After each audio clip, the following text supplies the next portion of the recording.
Oi, Aninha, me chamo Fulana e sou do Guarujá. O título do relato é Quem deu play no especial do Matheus? É o seguinte, Ana, tava eu na noite do dia 18 de junho assistindo o especial do Matheus dessa semana, da abdução do Travis Walton. Quando meu marido chegou da faculdade, por volta das 10h30 da noite, dei pausa no vídeo e fui recebê-lo no portão.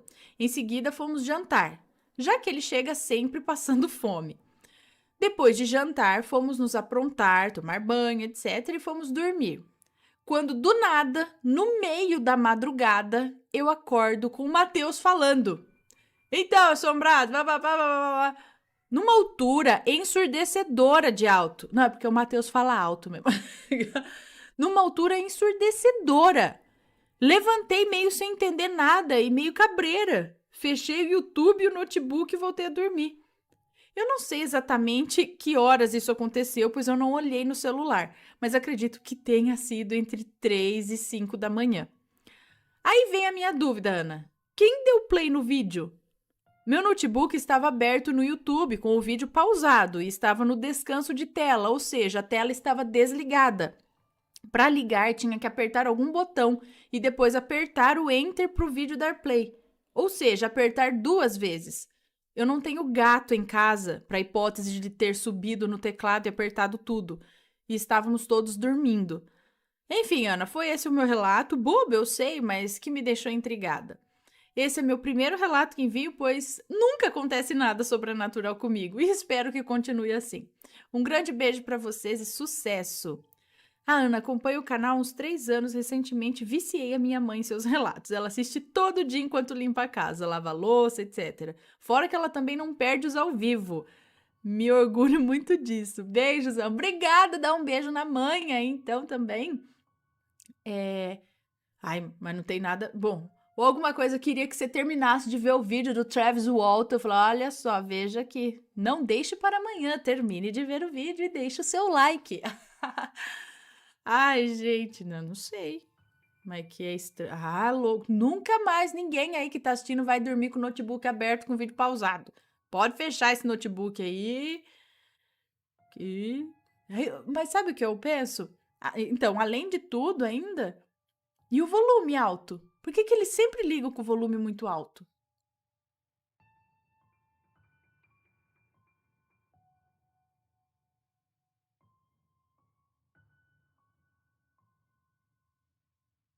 Vou ler agora A Criança no Berço. Uh. Oi, Ana, Matheus e Assombrados. Estou mandando mais um relato. Eu acho que me empolguei. Os nomes estão trocados. Pode me chamar de Alice. Tenho 40 anos e moro em Belo Horizonte. O que vou contar agora aconteceu comigo em 2004, quando a minha filha estava com 1 ano de idade. Morávamos nesse apartamento, eu, minha filha e o pai dela. Lembro que esse dia era um domingo e já era bem tarde, quase meia-noite. Minha filha, que vou chamar aqui de Flor, costumava ficar agitada à noite e com dificuldade para dormir. Ela tinha o quartinho dela, que arrumamos com todo carinho, mas ela não gostava do quarto de jeito nenhum e sempre acabava dormindo no meu quarto, na cama comigo e com o pai. Então a gente sempre esperava ela dormir para depois levar ela para o quartinho dela e colocá-la no berço. Nesse dia estávamos sem sono e resolvemos assistir um filme. Mas a Flor estava chatinha, lutando contra o sono, então o pai dela resolveu deitar com ela no nosso quarto para ver se ela dormia. Continuei assistindo o filme, lembro que a casa estava toda escura, todas as luzes estavam apagadas e a única luz que tinha era da TV. Uma meia hora se passou e eu decidi ir até o meu quarto para ver se a Flor já tinha dormido, para que eu pudesse colocá-la no berço. A porta do quartinho dela ficava em frente à sala de TV onde eu estava. Quando eu me levantei, acendi a luz do corredor e em seguida ouvi um barulho vindo do quartinho da Flor. Parecia um gemido, um chorinho de criança. Quando olhei para dentro do quartinho, vi uma coisa que fez as minhas pernas bambearem. Tinha um bebê em pé no bercinho da Flor. Um bebê muito branco e careca, com as mãozinhas segurando na grade do berço e olhando para mim. Acendi a luz do quarto tremendo e aquele bebê simplesmente desapareceu. Corri para o meu quarto para ver se meu marido e a Flor estavam bem e eles dormiam feito anjinhos. Já eu passei o resto da noite acordada, morrendo de medo. Beijos para vocês, espero que tenham gostado. Olha, eu desmontava o berço na hora, nunca mais colocaria minha filha para dormir no quarto dela, eu compraria uma cama king size e ali estaríamos nós três dormindo o resto da vida, até ela começar a namorar com seus 18 anos. Sonho meu. Mas, não, de verdade, eu desmontaria o berço, faria uma oração e eu não teria coragem de colocar minha filha para dormir sozinha mais. Gente do céu, eu tô tentando passar meus filhos pro quarto deles agora, eu leio o relato desse, eu vou comprar uma cama king size agora, né? Credo, o que é isso, gente? Não sei, coisa boa. Ai, um bebê no berço, por quê? Era um berço usado. Porque às vezes a gente compra, como coisa de criança, assim, coisa de criança, às vezes a gente deixa de usar muito cedo, usa pouco. Criança tem aquelas coisas que a gente precisa, mas que usa pouco. Tipo banheira. Você vai usar aquelas banheiras que tem um pé, assim, que dói as costas ficar dando banho no chão, na cama. Aí você usa, mas você usa pouco tempo. Pelo menos com o Vitório, quando ele começou a sentar, ele já começou a querer pular da banheira. Aí eu não usei mais. Então é coisa que vai deixando. E aí dá para vender, então dá para você comprar usado, porque coisa de criança nunca é muito usado, né? Então é coisa que tá em boas condições. E aí a gente acaba comprando às vezes de segunda mão. E o Matheus fica meio com o pé atrás de comprar algumas coisas de segunda mão. Mas eu fiquei pensando, será o berço era novinho da loja assim ou mas por quê?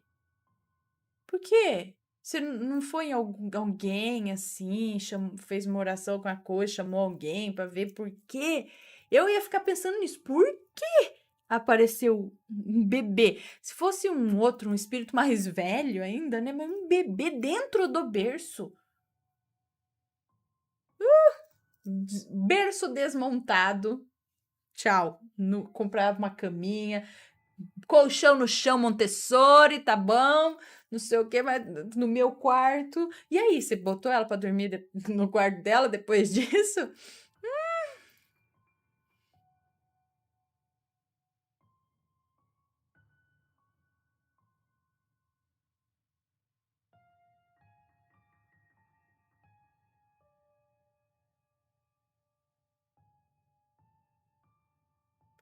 Bom, vamos lá. A mão que me puxava. Oi, Ana, amo o canal, sou viciada, embora fique com medo às vezes. Eu tirei aqui, não? Tirei. Música, voltou, não voltou? Sim. Enfim, esse relato aconteceu comigo e foi uma das piores experiências da minha vida. Eu tenho 19 anos e moro no interior do Ceará. Na época eu tinha 17 anos. Aqui no Ceará, a gente tem o costume de sentar no chão de casa para aliviar o calor. E nessa noite eu sentei no chão para estudar porque na manhã seguinte teria prova de química. Depois de certo tempo eu agarrei no sono, ali mesmo, e foi aí que me deparei com um sonho muito estranho. Eu estava no centro da cidade, as ruas estavam vazias, tudo parecia diferente. Vou espirrar.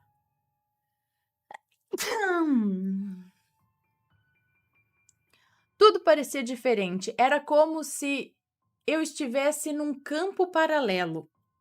Tava de noite e havia 2 luas no céu, cheias, só que uma estava muito amarela e a outra estava vermelha como sangue. Até aí de boa. Sonho com muita coisa estranha até hoje. Mas daí eu vi um vulto passando na rua e sem pensar, era como se eu não estivesse no controle de mim, no sonho. Eu corri atrás dele e então algo muito pior e assustador aconteceu. Nesse momento, era como se eu tivesse plena consciência que estava sonhando. Eu tinha acordado, mas parecia paralisada. Então, uma mão gelada, extremamente gelada e magra, pegou no meu ombro. A coisa não era mais sonho, era real. Tinha algo pegando no meu ombro, mas eu não conseguia me mexer. Então ela disse algo que não lembro e me puxou para trás. E foi como se eu estivesse sendo arrastada por um túnel escuro, só que muito rápido.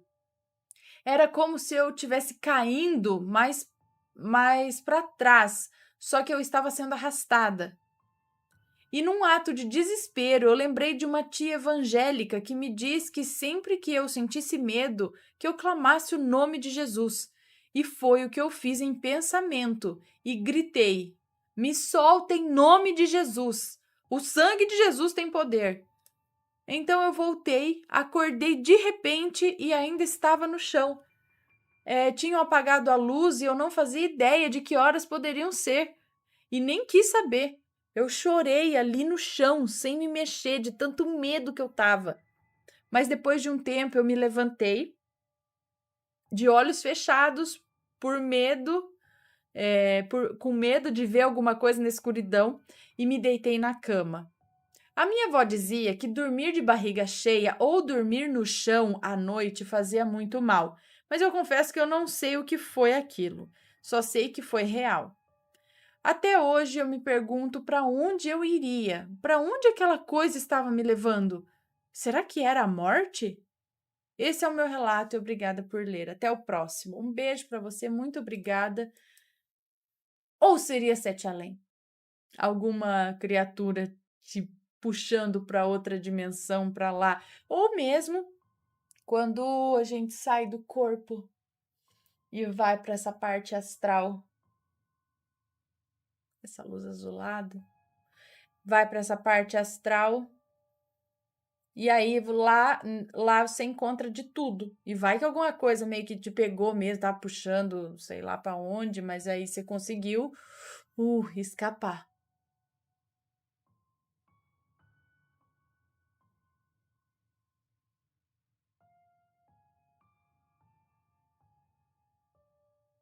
Realidade paralela ou sonho? Olá, Ana, meu nome é Fulana, tenho 24 anos e vou contar um relato que aconteceu comigo em 2013, quando estava na universidade e tinha recém-completado 19 aninhos. Saudade dessa idade. Os nomes agora estão trocados. A minha turma da faculdade tinha um grupo no Facebook para nos comunicarmos melhor. Certo dia, nas férias, eu vi uma postagem de uma colega avisando que estava grávida. Lembro das pessoas falando parabéns e ela comentando que isso seria complicado para ela na sua atual situação. Ela já era mãe de 2 adolescentes e não estava trabalhando no momento, além de ter que cuidar de seus pais idosos e, claro, estar estudando. Fiquei pensativa sobre isso, mas acabei não falando nada. Só comentei dessa informação com a minha prima. Ou melhor, eu achava que tinha comentado. Passaram-se alguns dias, as férias acabaram, mas como eu estava um pouco doente na época, acabei faltando os primeiros dias de aula.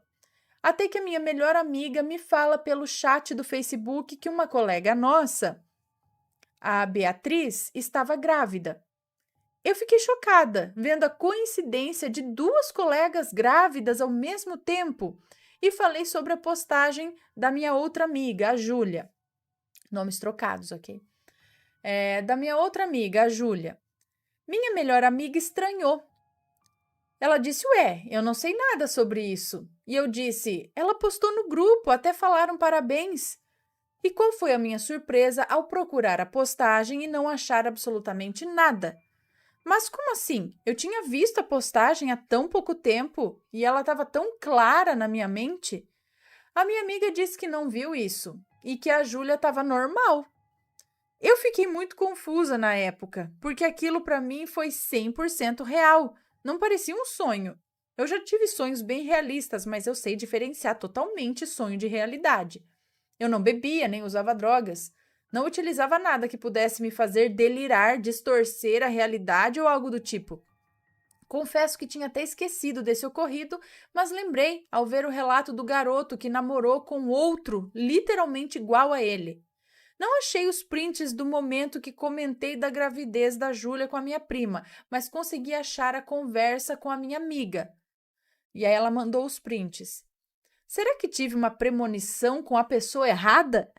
Bem, hoje eu, essa minha melhor amiga, a Júlia e a Beatriz e outras 2 amigas temos nosso próprio grupinho, pois ficamos bem próximas nos últimos semestres da faculdade. E é isso, Ana, obrigada pela leitura. Tenho outros relatos, mas são bem curtinhos e simples. Esse foi o único que achei que poderia ser enviado. Mas depois que você criou uma amizade com a Júlia, você não chegou a comentar isso com ela, perguntar se ela postou ou não? Porque eu já penso na possibilidade de realmente a pessoa ter postado e de repente ela apagou. Não pode? Ela apagou a postagem e aí não ia estar mais lá. E talvez as outras pessoas que não viram, não sabiam que ela estaria grávida e vai saber o que aconteceu, né? Mas você chegou a conversar com ela depois e contar que viu essa postagem, perguntar se realmente ela ficou grávida ou não, isso nunca aconteceu. E aí?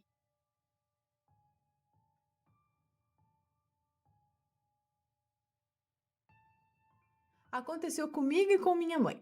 Oi, Ana, eu e minha mãe somos fãs sua e do Matheus, obrigada. Acompanhamos os relatos ao vivo e o Jornal Assombrado também. Ficamos viciadas a ponto de todo dia assistirmos uns 20 relatos, meu Deus! Bom, esse relato aconteceu comigo e com a minha mãe. Pode falar os nomes, meus pais não se importam de aparecer os seus nomes. Vamos lá, começar. Eu era uma bebezinha, no máximo tinha uns 15 dias de nascida. Sempre fui muito apegada à minha mãe e quando era neném só conseguia dormir do lado dela, sentindo o seu cheiro e como sou a mais nova e única menina da casa, minha mãe fazia os meus gostos quando era neném. Minha mãe dormia na ponta da cama, eu no meio e meu pai dormia do lado da parede. E quando eu era neném, o meu pai saía muito cedo para trabalhar. Às vezes saía de madrugada, porque nesse lugar onde ele trabalhava, quando chamava, ele tinha que ir, independente da hora que fosse. Pois bem, nesse dia ele teve que trabalhar muito cedo. Como de costume, ele acordou, se arrumou, deu um beijo na minha mãe, que na hora que ele a beijava, ela acordava. E nesse dia não foi diferente. Minha mãe acordou e sentiu alguém deitando do lado dela. Deitando do lado dela, ou seja, onde o meu pai dormia. E ela pensou, meu Deus, o fulano voltou a dormir. E falou assim, você ainda tá aí? E claro que ninguém respondeu, porque o meu pai já tinha ido trabalhar.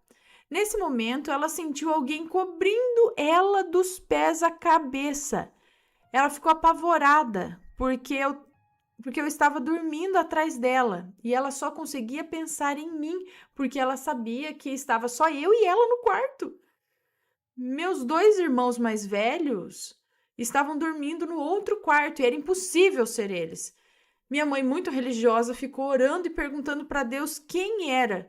E nesse momento que ela perguntou isso em seus pensamentos, a coisa que a cobriu falou bem perto do rosto dela. Se tu queres ver meu rosto, então abra os teus olhos. Minha mãe, com muito medo e preocupada comigo, apertou ainda mais os seus olhos e orou em voz alta, repetindo essa frase. Senhor Jesus, em sua palavra diz que os mortos não voltam à vida, que os mortos estão em sono eterno até a sua vinda. Minha mãe ficou calada por um tempo, orando baixinho, até perceber que o dia amanheceu. Quando deu 6 horas da manhã, ela viu que o dia já tinha clareado, levantou da cama, viu se eu estava bem e foi logo abrindo as portas e acordando os meus irmãos para ir para o colégio. Minha mãe ficou muito assustada com isso que aconteceu, mas continuou orando. Moro em Fortaleza, mas não moro mais nessa casa onde isso aconteceu. Me mudei de lá quando tinha 9 anos de idade. Já aconteceu várias coisas nessa casa. Vários relatos dos meus irmãos que viam coisas de madrugada. Aconteceu até de puxarem as cobertas do meu irmão, que é um pouco bruto, e falou assim: solta meu lençol, seu cão, vai perturbar outro. E isso acontecia constantemente. Ainda moro na mesma rua dessa casa onde morava, mas agora a casa onde moro é própria e essa onde eu morava era de aluguel. Faz 9 anos que me mudei dessa casa e não sinto um pingo de saudade de lá. Nessa casa onde eu moro acontecem algumas coisas, mas isso eu vou deixar para outro relato, né? Porque esse já tá ficando grande demais. Beijo para você, pro Matheus, pros dois lindos filhos. Espero que lê meu relato. Manda beijo para mim e para minha mãe. Um beijo para vocês todos aí. Gente, mas será que então a coisa era com a casa ou com você, com vocês, talvez mais sensíveis? Ai, agora senti alguma coisa te cobrindo dos pés. Gente do céu, e saber que não tem ninguém. E aí depois escutar falar ainda, se quer saber quem eu sou, abre o olho. Mas nunca que eu abri. Ai, eu não sei o que eu ia fazer. Se eu ficava com o olho fechado, sabendo que aquilo tá ali. E o medo de abrir e ver o que é? Ah, eu acho que eu ia fazer a mesma coisa. Ficar com o olho fechado ali e fazendo uma oração, porque eu.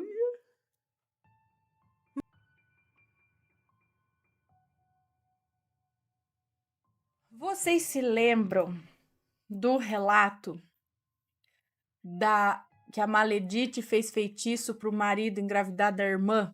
Quem lembra desse relato de Maledite?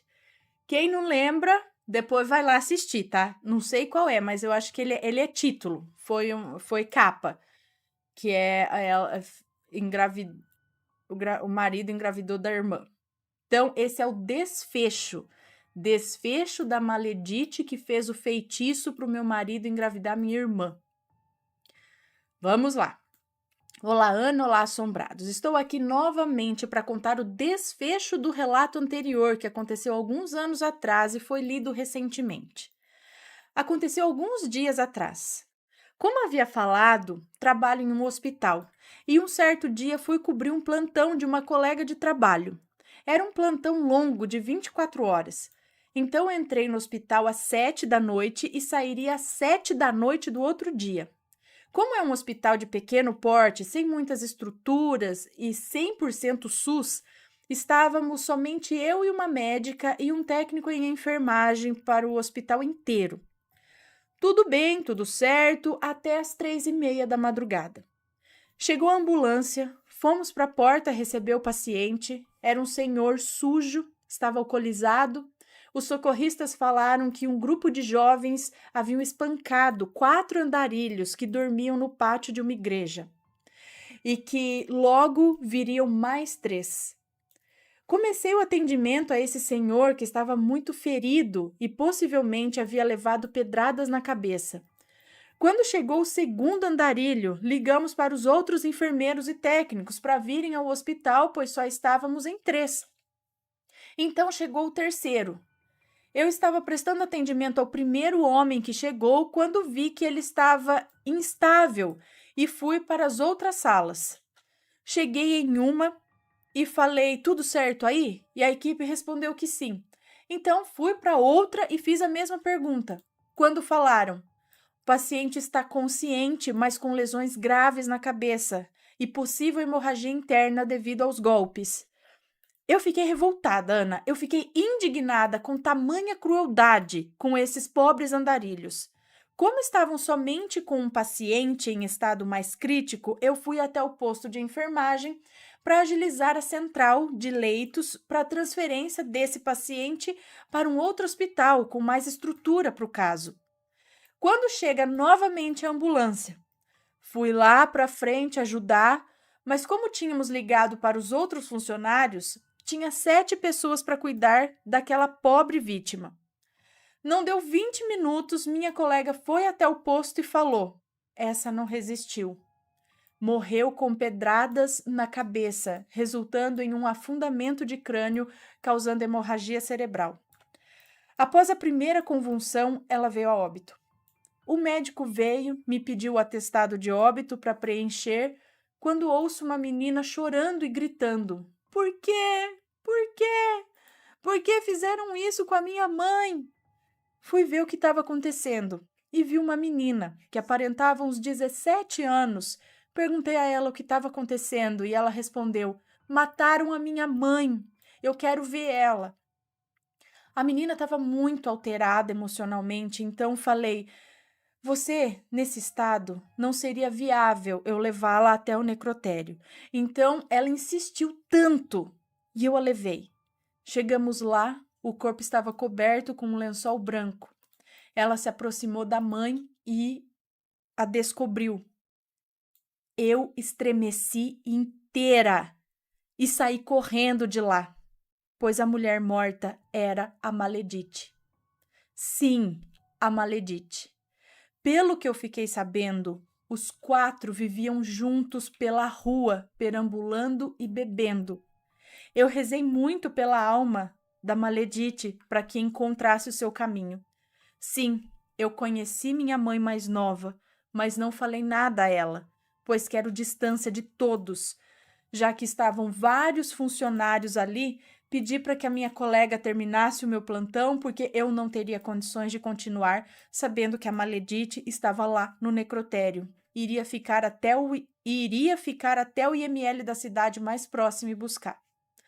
Fui para casa, contei tudo para o meu marido, que ligou para minha mãe às 5 horas da manhã e ela foi ficar comigo. Dormimos nós 2 abraçadas e o meu marido com a minha filha no outro quarto. Ana, eu fiquei muito triste com comentários dizendo que o feitiço foi. Que o feitiço foi desculpa para o meu marido e que o feitiço não justificava a traição. Só quem passou por isso sabe como é, mas para mim justificou, pois éramos perfeitos um para o outro. Decidi dar continuidade ao meu casamento pela minha filha, que hoje tem 5 anos.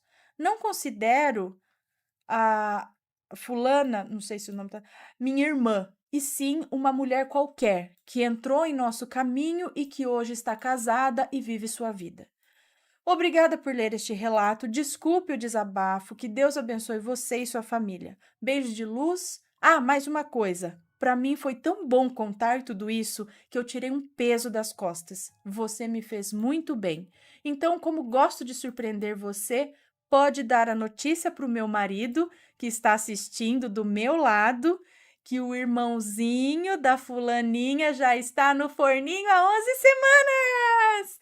Ai, que legal, mas espera aí, eu atrasei para ler esse relato, meu Deus. Tá certo? É hoje mesmo que tinha que dar notícia? Então parabéns, tem alguém que tá no forninho e vai chegar. Que beleza! Então, parabéns aí para vocês, tudo de bom e que com esse bebê venha aí agora só felicidade pela frente, né? Gente do céu! Como o mundo gira.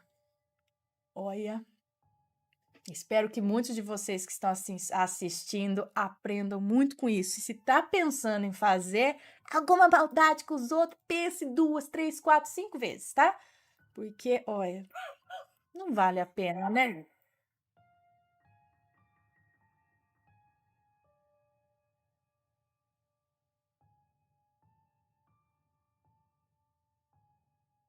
Vamos ler aqui, então, visitantes inesperados. Tá, vamos lá. Boa noite, Ana e assombrados. Aqui quem vos fala é Bruxonilda, direto da Flórida, nos Estados Unidos. Tudo bem com vocês? Tudo jóia? Tudo bem aí? Já tá tudo certinho? Beijo.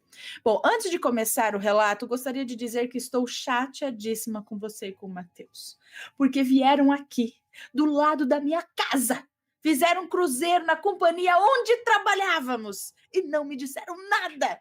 Brincadeira, jura? Eu não acredito. Bom, estou há algumas semanas pensando em mandar alguns relatos, mas tenho uma bebê que começou a andar com 8 meses e não me dá sossego. Eu entendo bem a sua situação, amiga. Ainda mais agora, com 9 meses e meio, que só quer correr pela casa, pela qualquer lugar que você vá, a criança vai correr, correr, correr, e você vai ter que correr atrás, correr atrás. Você não consegue mais sentar e comer alguma coisa, porque você tem que correr atrás da criança. Aí alguém fala, vamos sair, você fala, não, não, não quero sair de casa com a criança que não para de correr, não é? Mas logo passa isso. Bom, esse relato é curtinho e não possui nomes. Pois bem, Meu marido é subchefe de um restaurante que está na lista de melhores da cidade. Ui, eu queria ter ido lá. Que vocês poderiam ter conhecido, né? Pois é, acabei de falar. Olha lá, Nilton. A próxima. Ele sempre chega por volta. Depois eu quero que você fale que qual que é o nome, tá? Capaz de ter passado na frente ainda. Bom, ele sempre chega por volta das 10h30 da noite, bem cansado.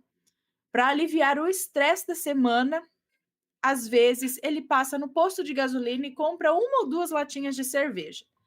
Num desses dias, estava esperando ele chegar para eu poder lavar os cabelos e tomar um banho mais demorado, já que eu não consigo fazer isso sem que ele fique de olho na nossa bruxinha, né? Pois bem, nossa filha estava dormindo no quarto, eu já estava terminando o meu banho e meu marido entra correndo dentro do banheiro e fica só com o rosto para fora da porta. Veio um baita susto quando perguntei o que houve. E ele disse muito sem graça: nada não, só vim fazer xixi. Hã? Claro que eu não acreditei. Pressionei ele. E ele me disse que ouviu uma mulher chorando bem próximo a ele, bem próximo ao ouvido dele, e que não teve coragem de olhar para trás, ele só correu. Eu caí na gargalhada, não porque eu não acreditei nele, mas por ver um homem do tipo dele correndo da assombração. Ana, meu marido é daquele tipo machão, que mata a cobra e mostra o pau, sabe? Não corre de nada, nem ninguém. Eu acreditei, mas ver ele correr me gerou sentimentos maiores do que saber da assombração chorando na sala. Bom, voltamos para a sala fingindo nada ter acontecido, pois essa é a única hora que temos para nós e nenhuma assombração iria atrapalhar o nosso chamego. Assistimos um filme e fomos deitar. Nosso apartamento tem apenas um quarto. A casa se divide da seguinte forma: sala grande, um corredor com a porta do quarto e, no final, a porta do banheiro. O berço da nossa filha fica no lado da cama.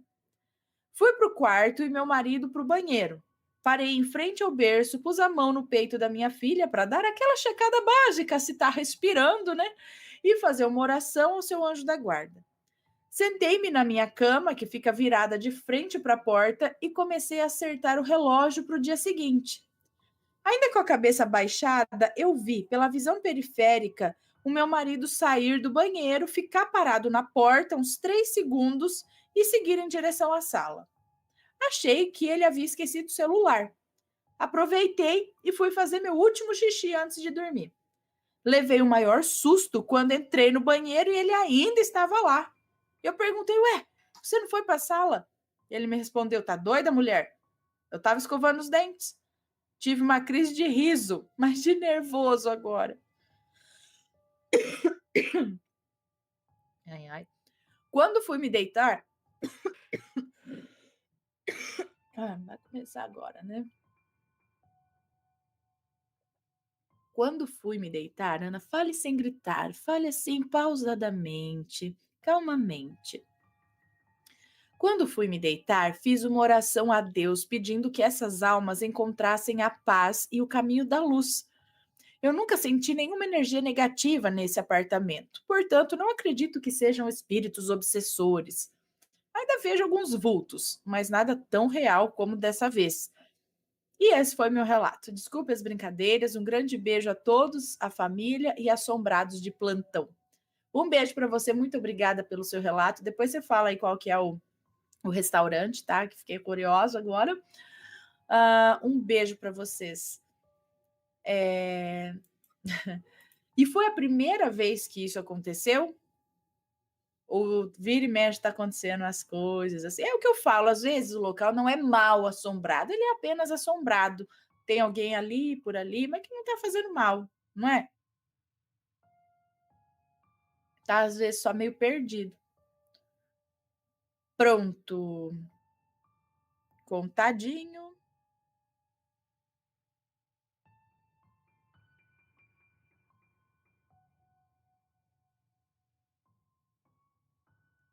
Não se esqueçam de deixar o seu like neste vídeo também. Gosta do canal, curte os relatos, vai lá e clica no like. Então vamos ao relato de hoje. Aqui tá O Buraco da Praia, o título do relato, mas aqui dentro tem um outro título que é O Buraco e o Anjo da Guarda. Então vamos lá. Olá, Ana, Matheus e assombrados, como vão? Esse é o segundo relato que eu envio para vocês. Enviei um outro em abril de 2020, mas ainda não foi lido. Tá. Espero que ele se encaixe no canal. Eu sou ansiosa, mas eu espero, sem problemas. Deixa eu anotar então aqui o nome, quem sabe. Não sei se eu já li ou se eu não li, mas vou deixar anotado. Beleza, então vamos lá. Cada vez que eu escuto algum relato, eu lembro de mais histórias esquisitas que aconteceram comigo ou com alguém da minha família. E acompanhando o trabalho do canal, eu fico com vontade de compartilhar. Os nomes estão trocados, como vocês solicitam. Muito obrigada. Meu nome verdadeiro é Fulana, mas serei aqui Fulana. O episódio se passou no início da década de 80, entre o ano de 1982 e 83. Eu tinha 6 ou 7 anos de idade. Morava em um bairro na zona leste de São Paulo nessa época, junto com meu pai, com a minha mãe, com a minha irmã de 3 anos e com meu irmão de meses. Eu tinha uma tia, irmã mais nova da minha mãe, que havia se mudado para o Vale do Ribeira fazia alguns anos. Ela tinha também 3 filhos, todos meninos, os quais estavam na mesma faixa de idade que nós. O Ulisses tinha 6, 7 anos, o Guilherme tinha 2 e o Cauã 1 ano. Essa minha tia e a minha mãe eram extremamente próximas, mesmo com a distância. Eu, meus irmãos e primos crescemos juntos. É comum nos reunirmos até hoje. E era hábito até fazermos viagens juntos. A praia, logicamente, era a melhor opção para gastar a energia da criançada. Imagina todo mundo junto e inventando peripécias. Como a casa da minha tia era mais próxima do litoral norte, muitas vezes fomos para Caraguatatuba.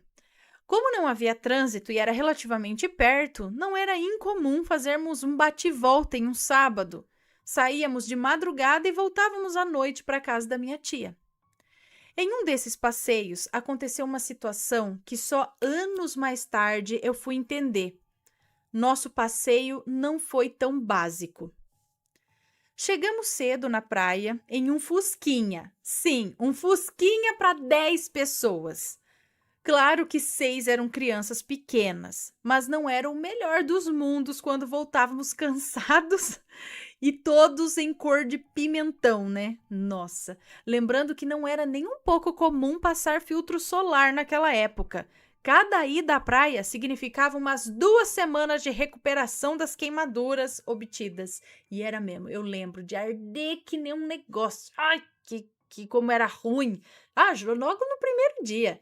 Já ficava no sol e na água como se não houvesse amanhã, no dia seguinte já estava lá. Caladril, passando caladril no corpo. Ai, mas não encosta. Ai, vermelhão lá. Tem até uma foto que eu tô lá, tudo assim. E aí no segundo dia já tá queimando mais um pouco, saindo a pele, coisa. Em vez de passar protetor, não. Hoje a gente protege as crianças, põe roupa, põe protetor, põe não sei o que, a criança volta mais branca para casa do que quando chegou na praia.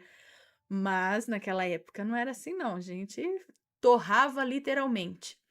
Bom, para quem sobreviveu à década de 80 e 90, né, deve ter histórias parecidas com a família inteira dentro de um carro. Tenho mesmo, eu lembro de voltar melando de uma praia, nós fomos, meu irmão, meus primos, mais do que cabia no carro, e nós atrás assim, ó, e encostando, e tudo ardendo, acho que nem tomamos banho direito para voltar embora, porque para Santo André ali, descer para a praia, Guarujá, acho, Santo André, não é longe também, foi um bate e volta, sabe?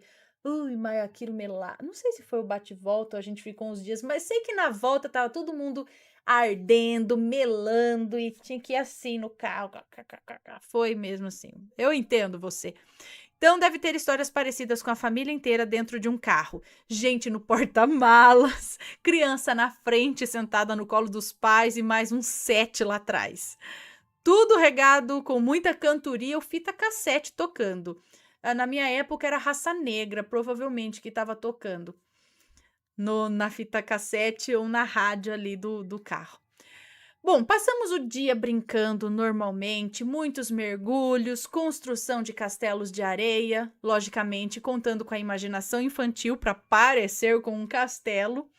Brincamos de pega-pega, intercalado com muito lanche de mortadela e tubaína para matar a fome, que delícia.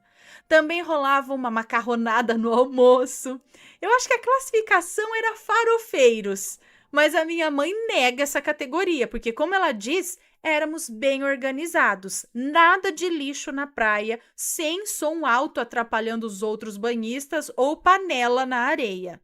Então tá ok, uai, por que não? Porque, gente, uma coisa que devia ser proibida na praia é esse som que que a galera leva.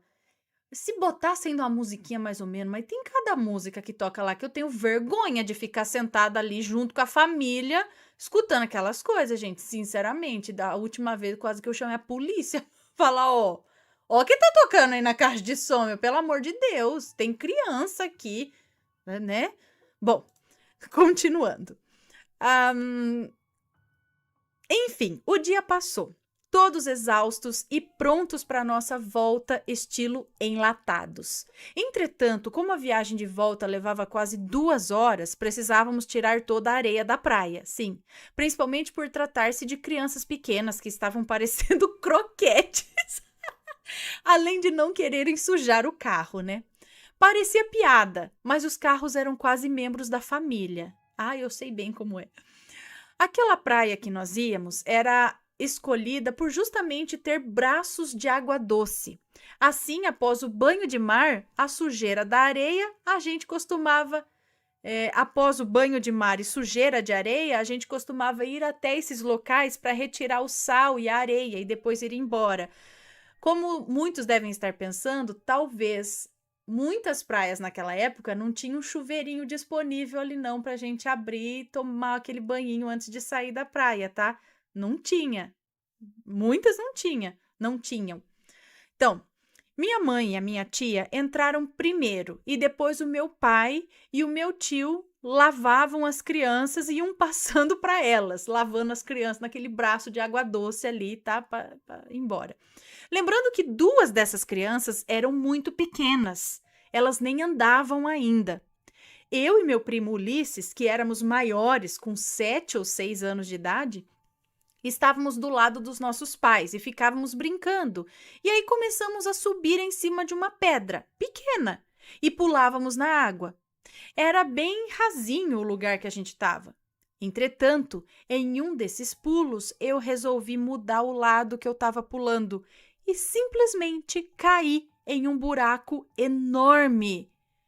Eu sei que eu era criança e temos algumas lembranças distorcidas do que realmente aconteceu.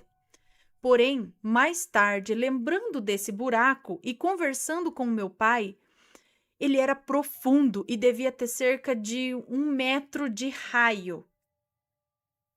Bem, fui afundando. Eu não sabia nadar.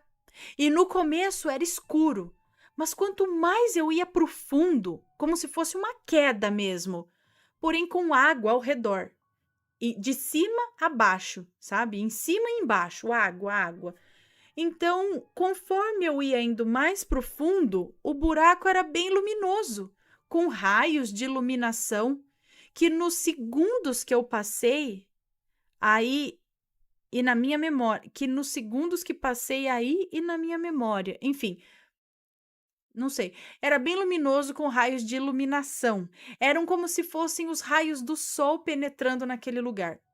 Porém, mais coisas brilhavam além daqueles raios. Várias faces distorcidas e bem iluminadas. Sabe aqueles filmes de corpos etéreos, porém não no ar, mas na água? O que distorcia mais os rostos.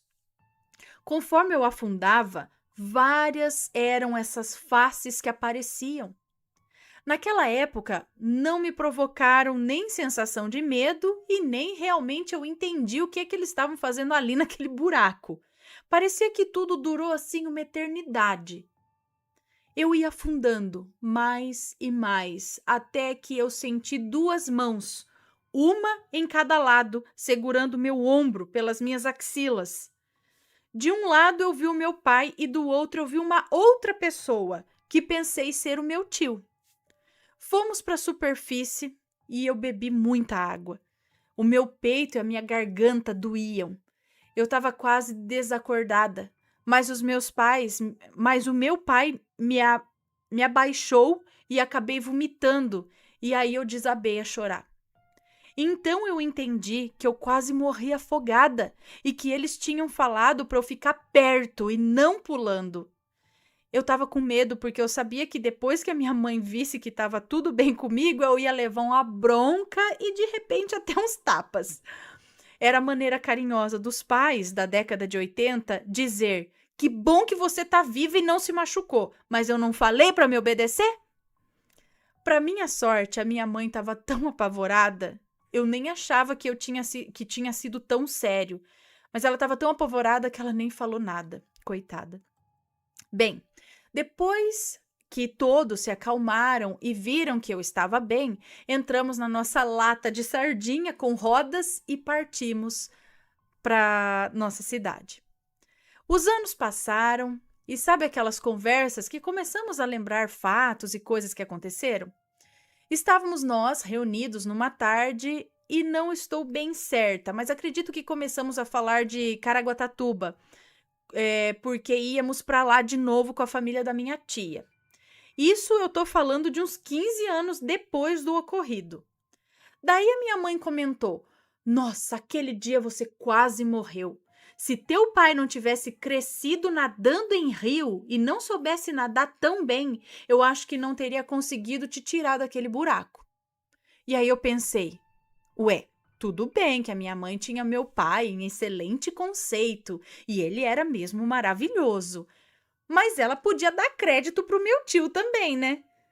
Então eu falei: Mas mãe, foi o pai e o tio que me tiraram de lá. Cada um pegou num dos meus braços. Eles estavam do meu lado. Aí ela e meu pai me olharam e ela falou assim: Não, só o teu pai pulou. E foi tudo no mesmo instante, assim que ele percebeu que você afundou. E eu disse: Não, mãe, impossível. Tinha mais alguém lá embaixo e era do mesmo tamanho do pai e pegou no meu outro braço. E ela disse: Teu tio não sabe nadar, não conseguiria ajudar em nada. E ninguém mais pulou, porque eram poucas as pessoas que estavam próximas. Quando chegaram perto, seu pai já estava de volta com você, emendou a minha mãe. Um pouco desconfiada que a memória deles estava falhando, porque eu tinha certeza absoluta que não foi só o meu pai que tinha me salvado ali, mas uma segunda pessoa também. E aí eu perguntei: Pai, não tinha mais ninguém com você? Aquele buraco era tão claro. Você não viu mais ninguém? Ele olhou e balançou a cabeça negativamente. Só eu pulei e o buraco era muito escuro e não tinha como ter luz do sol entrando porque já era tarde e o dia estava nublado. Aí eu fiquei parada e tentando lembrar. Olha, eu tenho certeza que uma segunda pessoa auxiliou meu pai a me puxar em direção à superfície. E mais, o buraco era tão iluminado que parecia aquelas cenas de mar do Caribe, de tão translúcido e claro que era. Eu vi vários rostos, não perfeitos, mas eram rostos, e também eram iluminados. Eu sei que eu era uma criança relativamente pequena, mas como foi algo um pouco traumático, eu lembro bem desse acontecido. Ficamos discutindo sobre o assunto por horas, até que eu vi que não foi um simples salvamento. Meu pai teve ajuda divina. Se são lembranças distorcidas de memória de criança, eu não sei. Mas que uma segunda pessoa, ou devo dizer um anjo da guarda, me salvou? Ah, eu não tenho dúvida. E quanto às outras faces que apareceram, eu não sei. Só sei que descobri que era comum pessoas morrerem naquele lugar, justamente por caírem naquele e em outros buracos do riozinho. Mas como eram faces iluminadas, eu acho que não eram almas atormentadas, sabe? Essa parte eu não consigo ter uma explicação. Bem, esse é o meu relato. Espero que todos fiquem com seus guardiões. Beijos. Um beijo para você, muito obrigada. Então, tem várias histórias nesse sentido de que a pessoa sente uma mão empurrando até ela sair da água, sente uma mão puxando, vê alguém tirando da água quando vai ver não foi ninguém, vê duas pessoas quando na verdade só tinha uma. Sim, não é incomum esse tipo de relato. Pelo visto, tem um grupinho de salva-vida ali só no mar para dar uma ajudada aí, porque muitos casos de afogamento, né? Só quem aí nunca esteve na praia e não viu o salva-vida correndo e trazendo gente que estava lá no fundo, que estava se afogando? Toda vez que a gente vai na praia tem pelo menos um desses casos perto da gente. Imagina ao longo, né? Como é perigoso. Então, os anjinhos têm que estar trabalhando ali mesmo. Deixa eu anotar aqui que eu contei.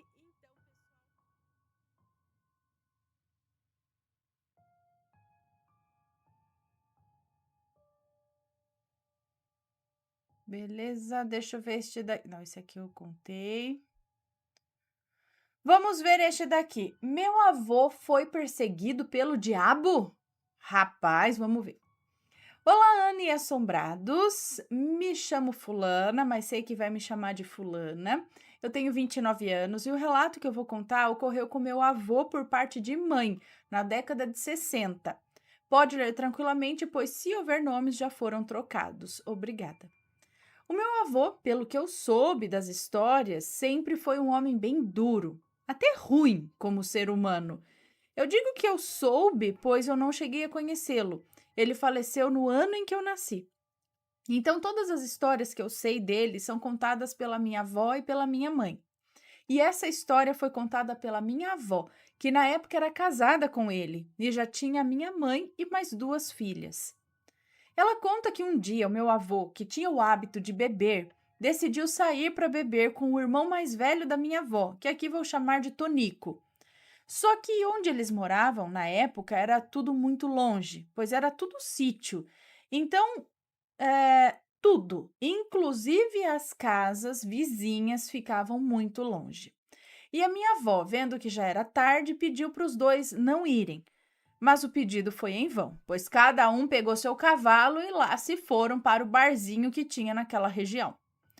Eles chegaram e curtiram a noite. Porém, meu avô não sabia beber. E sempre que ia encher o caneco, ficava mais valentão, sabe? E então arrumou briga com o dono do bar.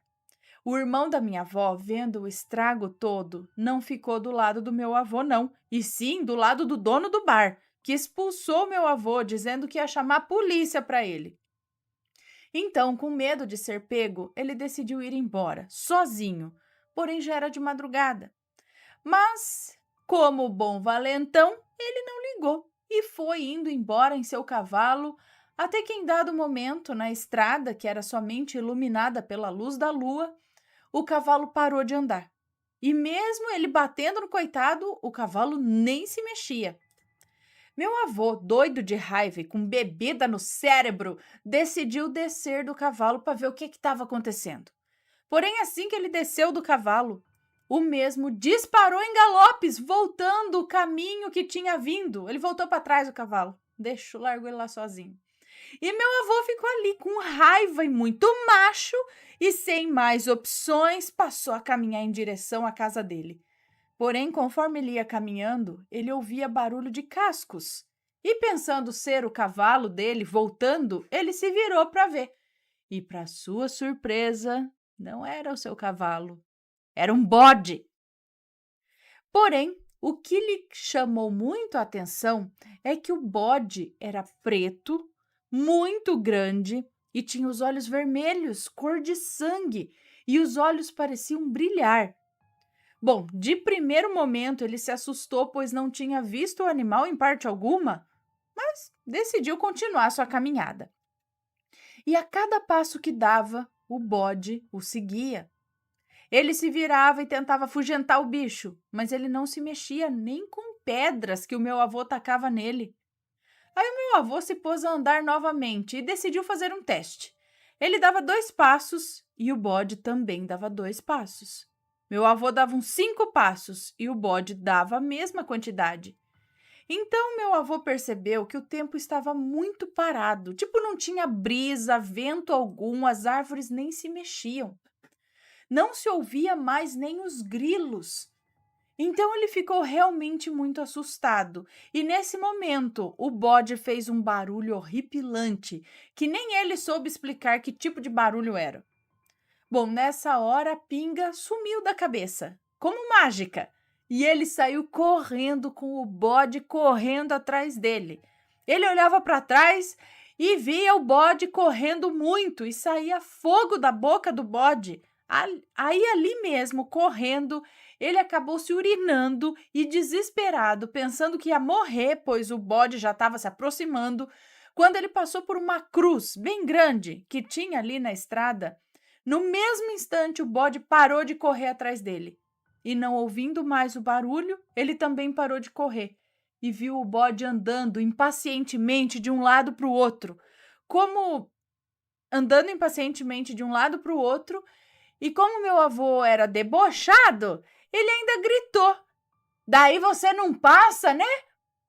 Bom, o bode parou e olhou para ele, como que se estivesse furioso, e correu na sua direção. Porém, quando chegou de frente à cruz, o bode explodiu em uma fumaça preta e com um cheiro forte de carne podre. Então, Ana e Assombrados, depois disso, meu avô foi todo sujo embora para casa, pois fez suas necessidades ali mesmo devido ao susto, né? Tá tudo na roupa mesmo. E contou tudo para minha avó, que, vendo ele assustado, não teve como não acreditar. Agora, quanto ao cavalo, ele voltou pro barzinho e o irmão da minha avó levou ele depois de volta para casa. E o meu avô, bom, ele era tão ruim que não mudou o jeito de ser, não. Ele morreu como viveu, sem mudar em nada os seus hábitos ruins. Bom, Ana, espero que você e os assombrados tenham gostado do relato. Eu sou fã do canal, gosto muito da forma com que tratam assuntos sobrenaturais com tanto respeito. Um abraço para vocês e a todos os assombrados. Um beijo para você, muito obrigada. Rapaz, esse bode, hein? E se o bode alcançasse? O que será que o bode queria? Dar um chega nele? Dar uma lição? Eu não sei, eu sei que minha avó também tem história do bode lá, que o cara viu o bode preto lá também, de olho vermelho, no sítio. E ele saía à noite para jogatina, sabe? Jogar baralho, essas coisas. E diz que o bode apareceu para ele. O bodão. Bom. Ok, beleza. Cadê vocês? Deixa eu dar mais.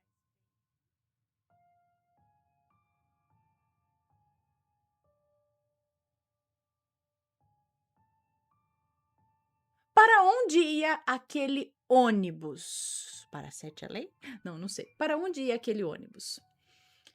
Oi, Ana, acho sua família linda, adoro a história de como você e o Matheus se conheceram. Sempre gosto de ouvir histórias de como as pessoas se conheceram.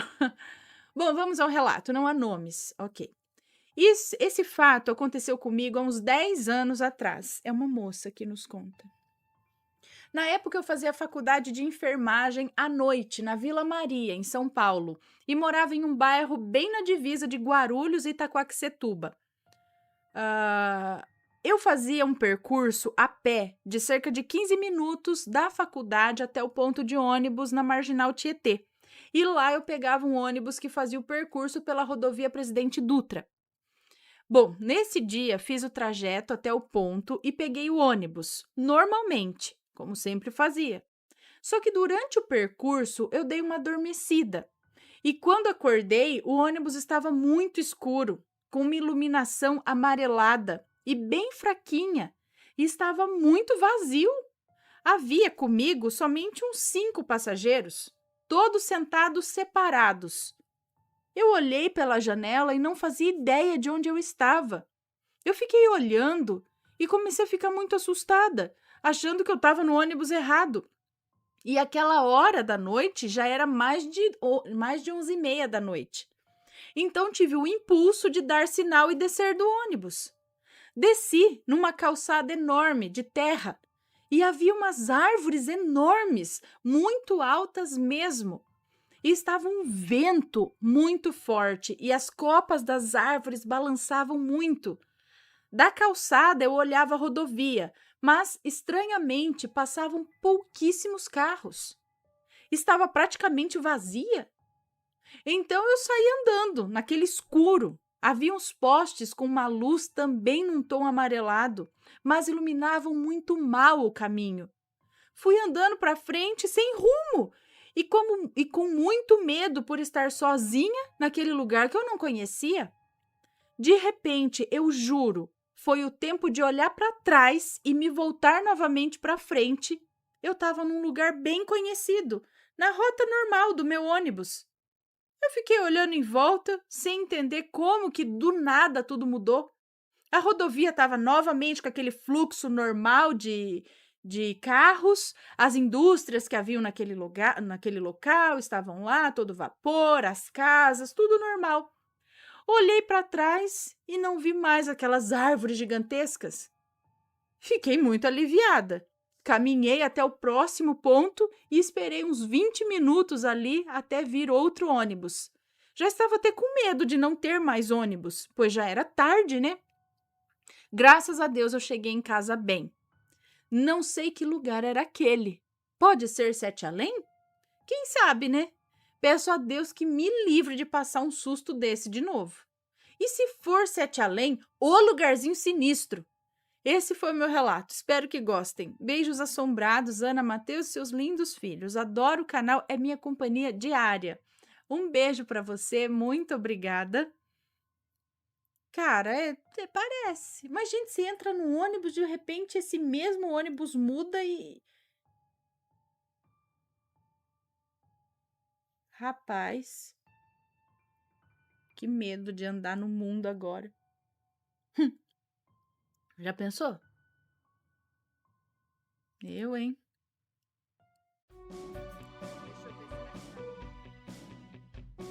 E aí, tá gostando dos relatos? Então o que você acha de deixar um like aí no vídeo, hein? Gosta dos relatos? Deixa o seu like, mesmo que seja nos cortes.